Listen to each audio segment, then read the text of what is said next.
I started playing in at the tail end of Burning Crusade in 7th grade. I remember my friend was playing at the time, and this was around the time that the South Park Warcraft episode came out, and he kind of came. He saw that. He got excited about that. Started playing, and then a little while later, you kind of see him around in class. He was just harping about how great of a game it was, how cool it was. He played. I remember his name was Blostero. He was able to convince myself and another one of my best friends to play, and we both started playing Night Elf Druids together for about midway through BC to the very start of Wrath. We just low-level dungeoned together, and that was pretty much my intro to the game. I never hit level cap before BC came out. I remember we would run dungeons. This was before the days of Skype and Ventrilo and such, because we were kids. We were 12. What we would do is we would call each other on our landline phones, because this was fucking 2007, and we'd put each other on like speakerphone.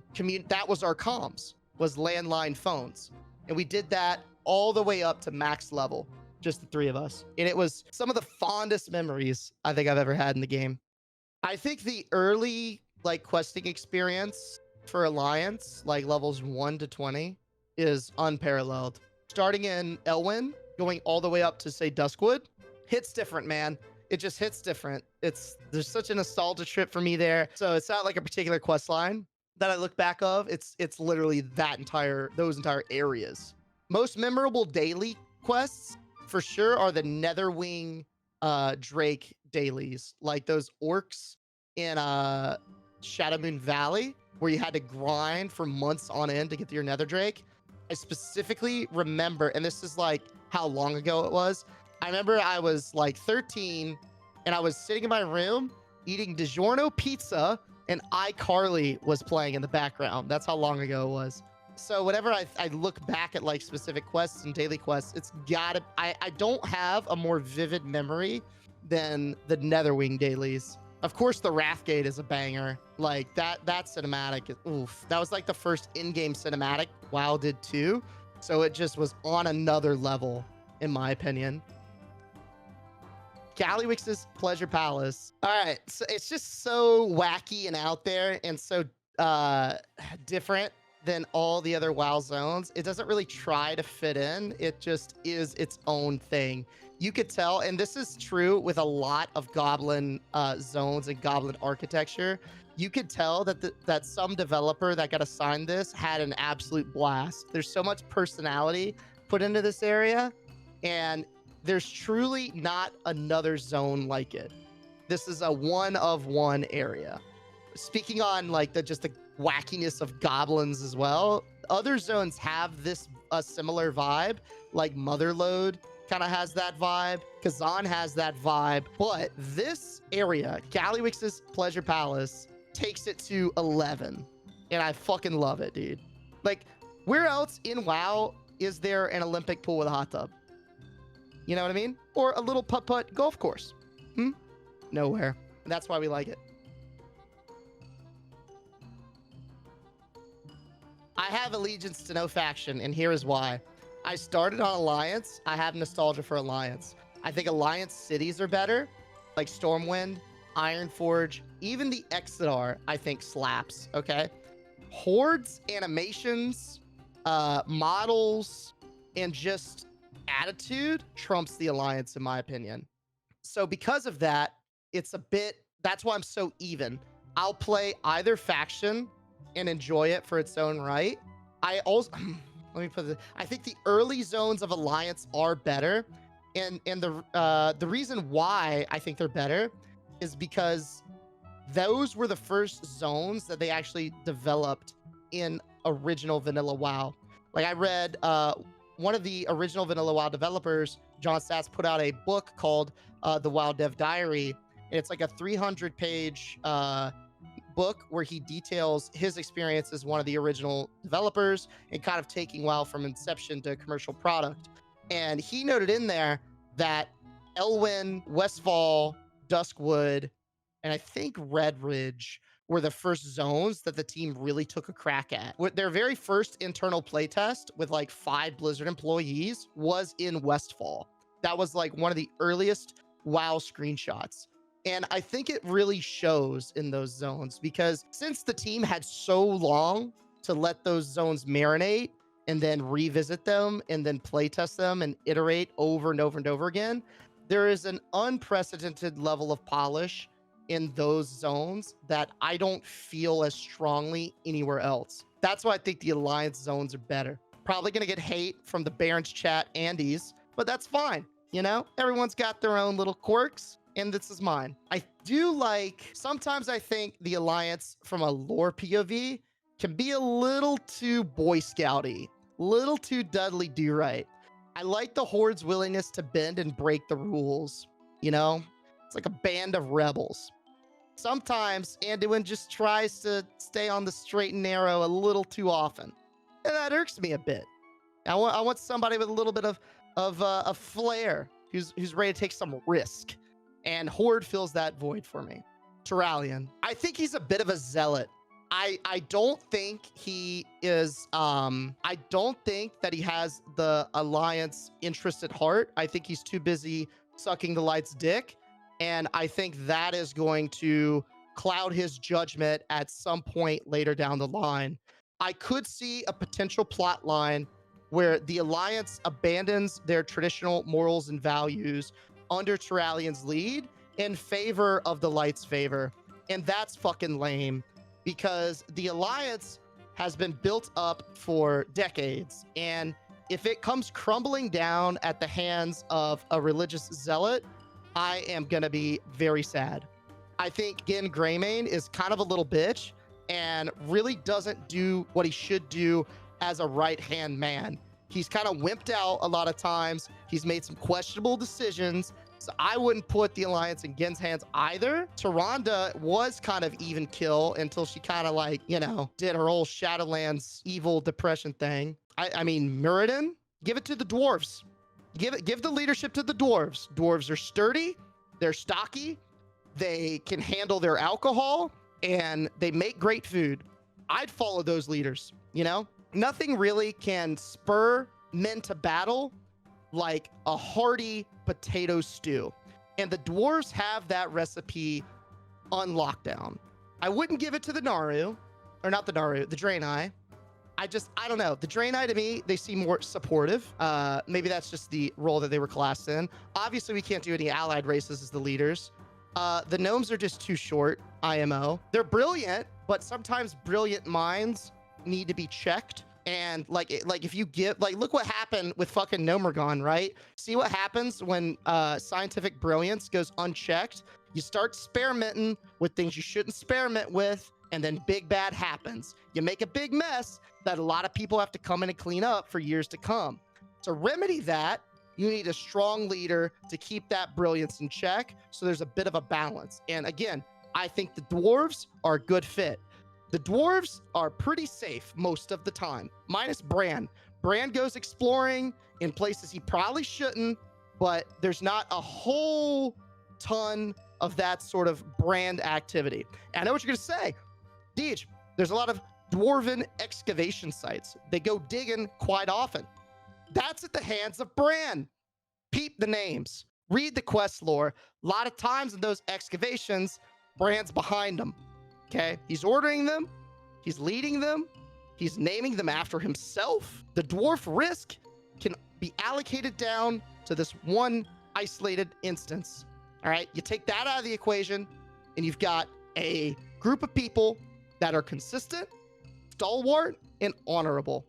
Makes for a safe leader, in my opinion. That's kind of why I'm so split between the two. There are pros for each, there are cons for each. For example, I don't like the Horde cities. Orgrimmar, to me, feels like a bunch of spiky sticks in some mud. I know people are going to hate me for that, but that's just kind of how it feels. It feels like the dude from Primal Technology. You know that YouTube channel where it's like Primal Tech? It feels like the dude from Primal Technologies on YouTube just went out and built that in the forest. That's kind of how Orgrimmar feels for me sometimes. Quel'Thalas slaps, but Quel'Thalas is in the middle of bumfuck nowhere, and he can't fly in it. So instant L for me. Undercity did slap, but it's dead now. Thunderbluff is pretty chill, but Stormwind, dog. Ironforge. That's tough to compete against. You know what I mean? Dude, you want to get a shot of me diving off this little diving board here? I just I just noticed this was here. Like another reason why I love this place is you could be here for years and not see shit like this. Look at this. Boom. I wish they had a little floaty, like a little donut floaty. Yeah. That'd be hype. Oh, there's a lift. Look at this. Yeah. It's kind of slow, but it's there. And then we could just boom. Beautiful. Multiple things. Number one, the nostalgia. It's very like I have a lot of priceless memories on here because I grew up on this game. You know how it's like back in the day, people had the childhood memories of like, I don't know, going out to the lot and playing baseball with your friends, or you know, going to the mall or whatever. I have memories with my friends of going to Goldshire. You know, our first Naxxramas raid together. So I've got a lot of memories growing up that are in WoW that transcend like the game itself. And so that sense of nostalgia always keeps my interest because it is an unconditional love that doesn't fade over time.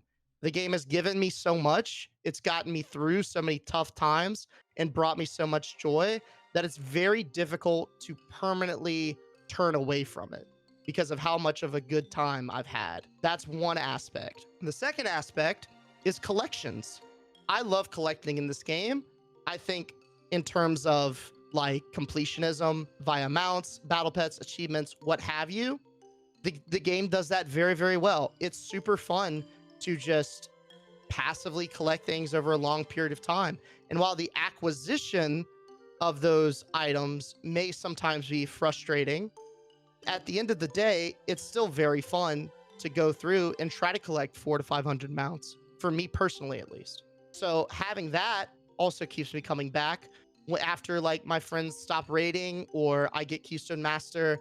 Basically, that wealth of content is there when the season dies down. I always have that to kind of go through. There's also a sense of camaraderie. I play with a group of IRL friends and we've played together for a decade. And so no matter what stage we are in life, we always come back whenever there's a new patch and a new raid and try to get AOTC together. So even if I hate the game and have to drink myself through raiding, I'll still do it because that sense of camaraderie isn't as achievable for me personally in other games. Outside of those aspects, I think WoW does PvE content better than any other MMO by a long shot. So if I want a high level PvE experience, WoW is where I'm headed.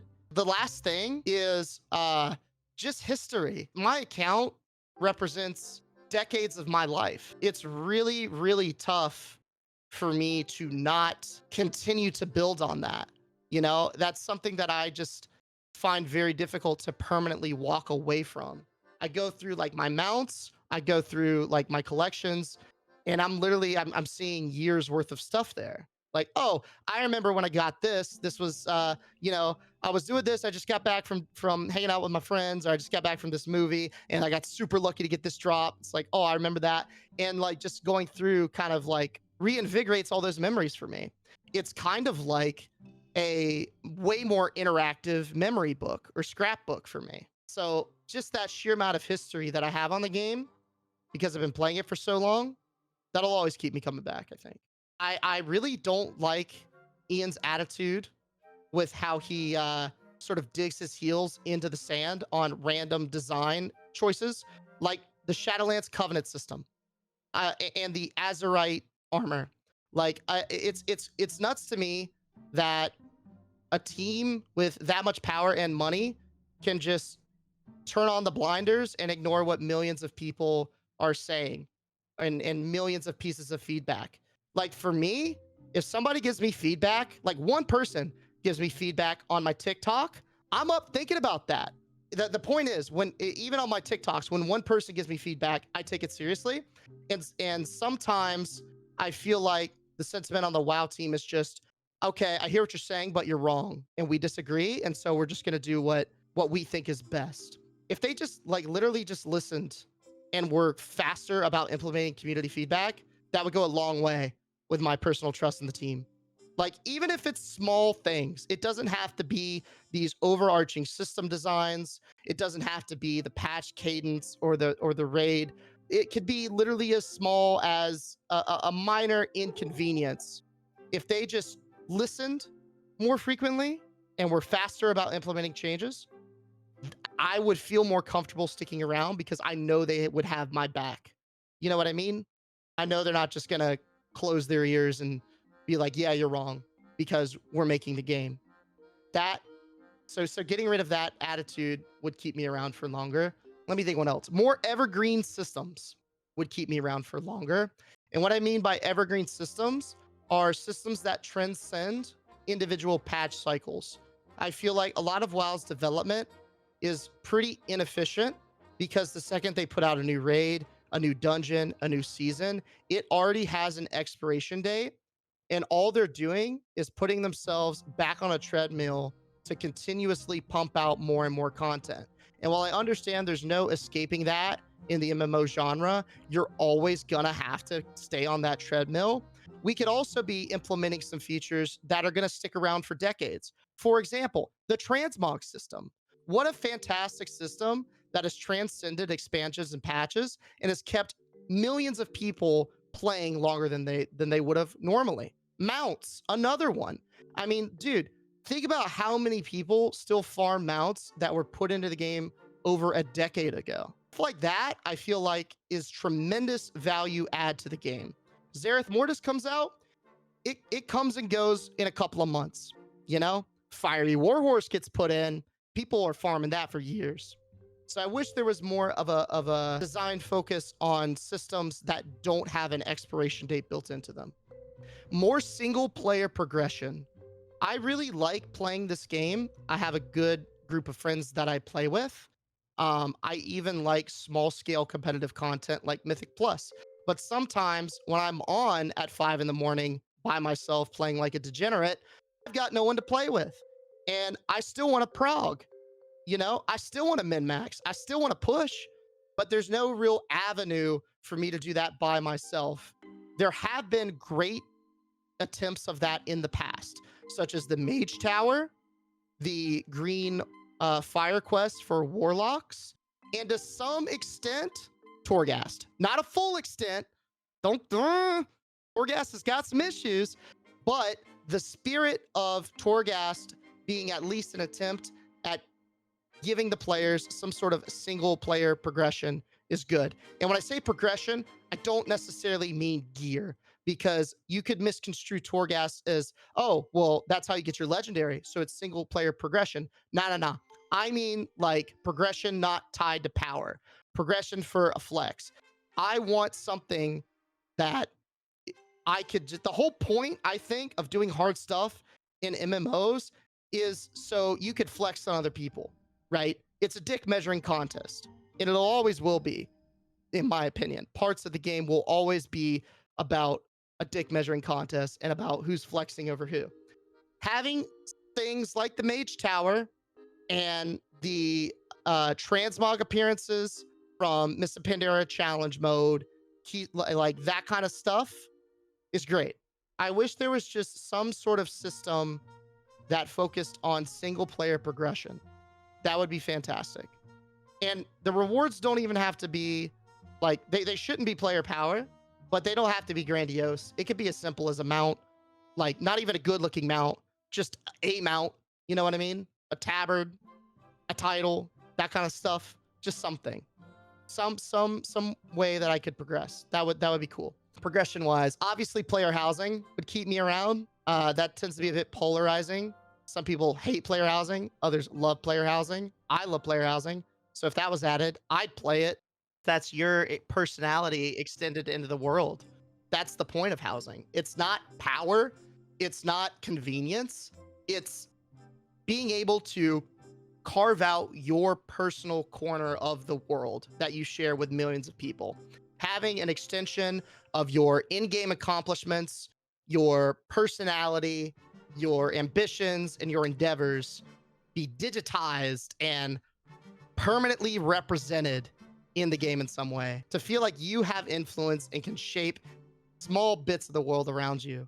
And that's why the Garrison system sucked, because it felt like a little template iPhone game that you just, oh, here comes my alchemy table. Let me put it into the one of 3 slots that I have. And then everybody's Garrison looks the exact same, feels the exact same. Ugh, gross. And I'm very salty that Blizzard did that attempt at player housing. Was like, see, we did it, guys, and you said it sucked. So, you know, because that was a farce of what player housing could and should have been, in my opinion. So this one is my fave because of how big of a flex it is. Like the Fell Hippogriff, you get a TCG mount. It fits the Warlock vibe because it's Fell. I got a Mog to match it. I'm on this thing 99% of the time. But that's probably going to change if Bobby decides to do me dirty and give the Fell Hippogriff out like the Felldrake. Ooh, yeah. I would say getting the Black Warbear when the achievement first dropped. That was one of the big mount achievements that I did first, where you had to go in and kill all of the opposing factions leaders in their capital city. The feeling of gathering a massive group of like 40 other players and then even combining multiple raid groups and just storming the enemy faction's capital. Oof, that was great. That was really fun. I think there's been a consistent effort to streamline the experience, meaning make it more and more snackable. So like you could get on and you could play for an hour or 2 hours and meaningfully progress your character. Back in the day, the way to meaningfully progress was to take off 2 weeks of work and put in 14-hour days grinding your bis, you know? So in that regard, I felt like so under the umbrella of streamlined efficiency, I think the game has morphed into something that is playable for people who don't have big chunks of time to invest into a game, which is fine because the core MMO audience is a lot older now. You know, they're not in college, they're not in high school, they're not in middle school. They've got kids, they've got wives, they've got jobs, and they just don't have the time to invest anymore, but they still have the urge to play. So I don't necessarily think that shifting to that audience or catering to that lifestyle is a bad thing, but I have noticed that it feels like sometimes the game feels a bit more casual. That's okay for me as long as it's fun to play. There has been a massive shift to the game being less about the journey and more about the destination in classic and in BC and even in some extent Waddle K. I felt like the game was focused on the journey as opposed to the destination being level cap or end game. While there was certainly a plethora of activities that unlocked and became accessible to you at end game, the game was immensely enjoyable just going through the zones and leveling up. And nowadays, I feel like every time a new expansion comes out, it's a mad rush to end game, and that's when the game really starts. Even with talking to some people today, they say, okay, well, the game doesn't really start until you reach max level. Right? Even Blizzard, to some extent, has enforced that with mechanics such as a level boost, right? If the game wasn't focused on the destination and was, you know, centered around journeying through the world and leveling up naturally, there wouldn't be a need for the level boost. That being said, so I also feel like the game has morphed from being a open, hostile environment to a theme park.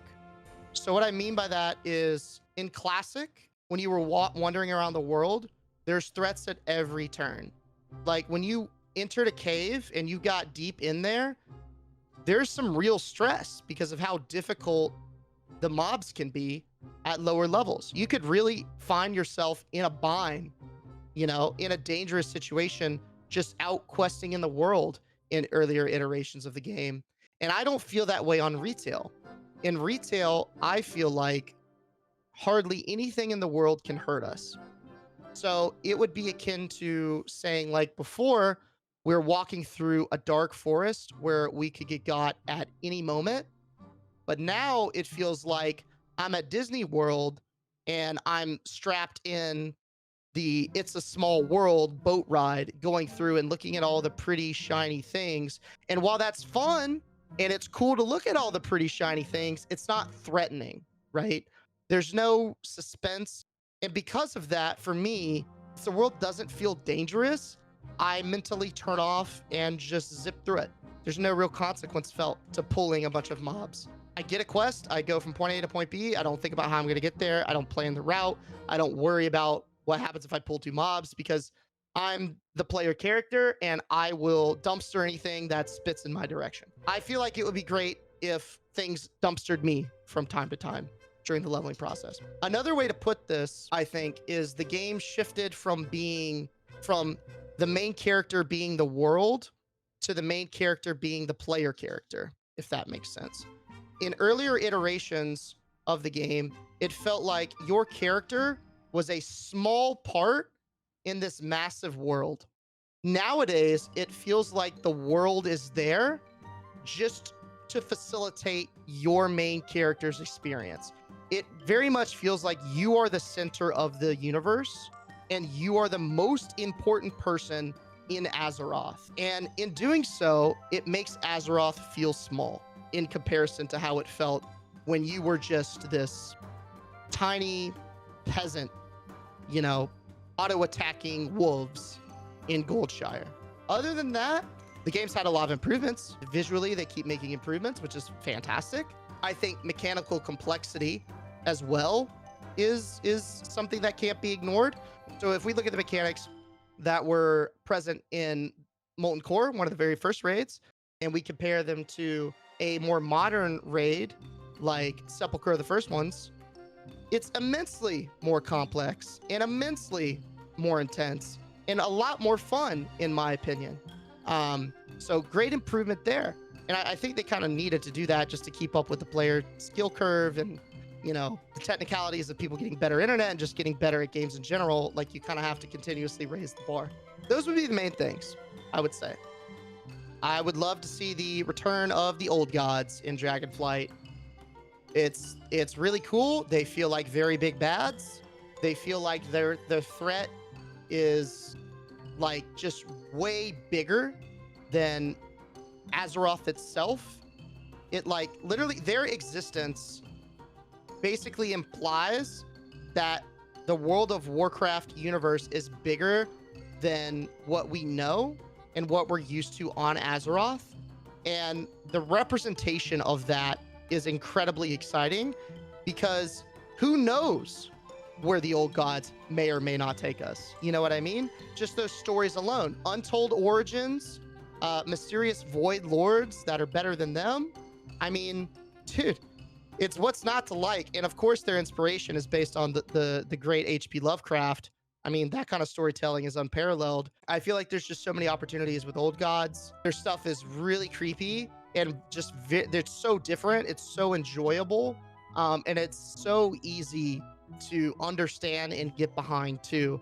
Like, for me, I know Yogg-Saron is bad because he looks like bad, right? He's this massive eldritch horror that corrupts things.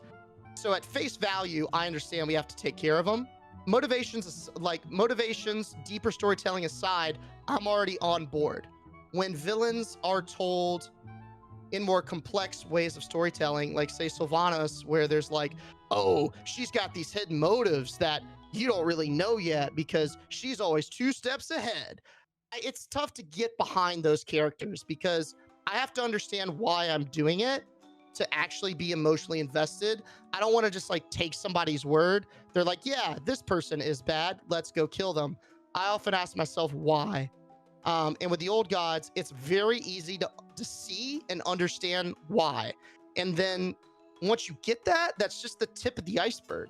When you dig deeper and deeper into their stories, you see these intricacies about each and every one of them that makes them distinct and unique and fun to actually uncover. So I think that to see the return of any old god, much less all four, I'd love to see all four come back and just really give us a time. It could be a Nito, Azeroth versus the Black Empire coming back kind of thing. That'd be hype. But just any individual old god I'd be mega hyped about. Check out the live stream. We are on Twitch Monday through Friday at 12 p.m. Eastern. Sub to my YouTube channel. It's just Deej on YouTube for top tier second monitor content. We got some big dick bangers coming out soon that I'm sure you guys will love. And continue to follow me on the talk. We got some lore TikToks coming out. We got some awesome new series coming exclusively to TikTok as well. Some big things are happening. Goodbye. May our paths cross again. I will never forget your kindness. May the wind be at your back.